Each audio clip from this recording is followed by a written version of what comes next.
काफी लंबे समय से हम लोगों ने यही प्रयास किया है कि हमारे लोगों की मांगे जो है वो पूरी हो, हमारे लोगों की डिमांड पूरी हो।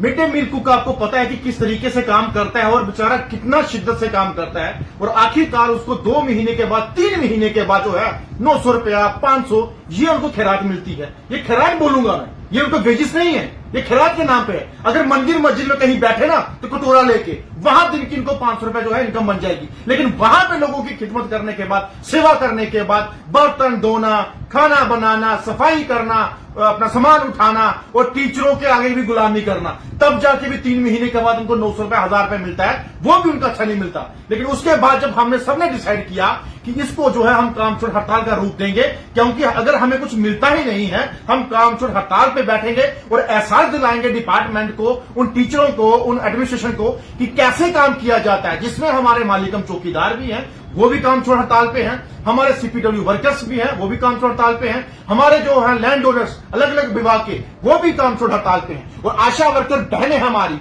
वो भी काम छोड़ हड़ताल में हैं। लेकिन कुछ ज्यादा जो समस्या हमें है वो टीचर की तरफ से आ रही है। वो कहते हैं कि नहीं, आप खाना बनाइए, आप खाना बनाइए। मैं उन टीचरों को बोलना चाहता हूं, क्या आपने प्रधानमंत्री जो पीएम पोषण का जो ऑर्डर था आपने निकाला था? क्या आपके डिपार्टमेंट ने वो निकाला था? वो सेंटर की पॉलिसी है, वो सेंटर की तरफ से पॉलिसी यहां पर अमेंडमेंट हुई है। तो अगर 25 साल से अगर वो बच्चों को खाना खिला रहे हैं तो आपने 25 साल से उनका 2500 नहीं कर सकते, तो किस तरीके से आप उनको हरास किए जा रहे हो? और मुझे बताइए, कुछ दिन पहले जिस दिन ईद थी, हमारी एक बहन 40 साल की जो वैरीनाग के अंदर रहती थी, और ईद के दिन वो इतनी परेशान हुई एक दिन पहले कि अपने बच्चों को क्या खिलाऊंगी, क्या कपड़े लेके दूंगी, क्या खिलौने लेके दूंगी, क्या मिठाइयां लेके घर जाऊंगी। और उसके पति जो आज भी जो है हार्ट अटैक का पेशेंट है, वो बेड पे है, एक बूढ़ी माँ है, एक बच्ची है जो बोल नहीं सकती मुंह से, एक बच्चा छोटा है, वो आज रह गए, उसकी जान चली गई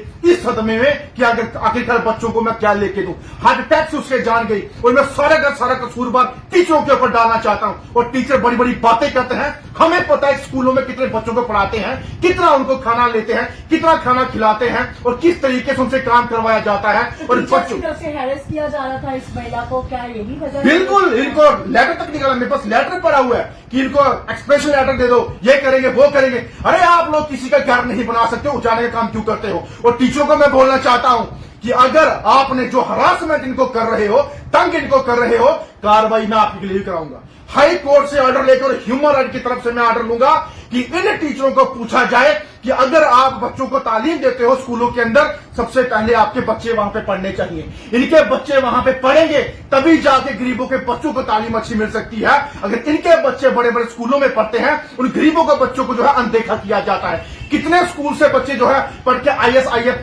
IAS बनते हैं? कुछ भी नहीं।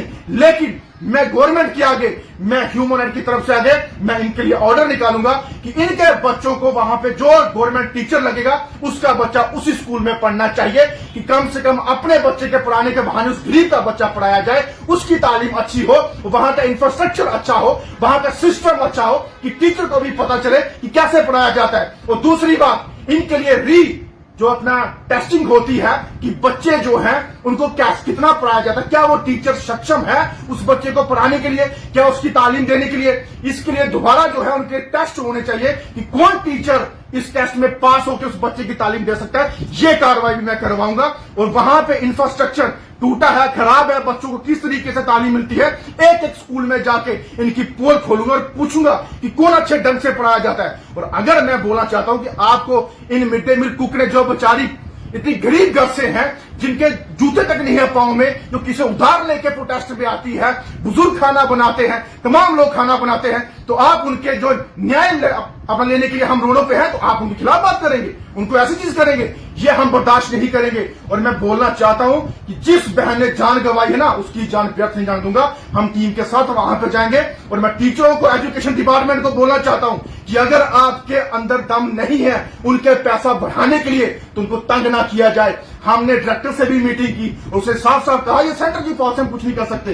डायरेक्टर समग्रा ने कहा कि प्रपोजल भेज सकते हैं, हम काम नहीं कर सकते। लेकिन हम लोग बोलना चाहते हैं कि अगर आप कुछ नहीं कर सकते तो अपने टीचरों को समझा लो और अपने JDO CO को समझा लो कि प्लीज हमने काम छोड़ हड़ताल रखी है अपने फायदे के लिए और अपने परिवार को कैसे सेफ रखें और कैसे उनकी तनख्वाह बढ़े। लेकिन अगर आप हरास करेंगे तो हम बर्दाश्त नहीं करेंगे।